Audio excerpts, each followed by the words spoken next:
Mheshimiwa Spika, jeshi la wananchi ni jeshi la ukombozi wa Afrika, ni jeshi la haki. Haikuwa kwa bahati mbaya jeshi hili lilipokelewa Uganda kwa shangwe. Haikuwa kwa bahati mbaya jeshi hili lilipokelewa Kariakoo kwa shangwe.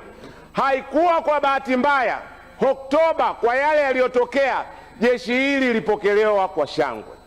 Natoa changamoto kwa jeshi, kuna kitu kimoja wakilinde kwa nguvu zote.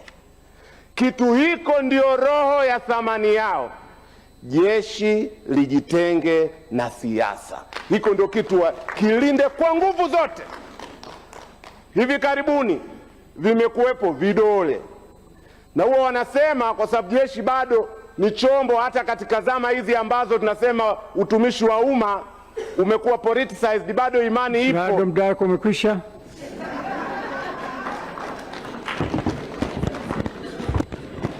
Mwisho utaanza kusema vitu, nitakuuliza ushahidi, utashindwa. Kaa chini.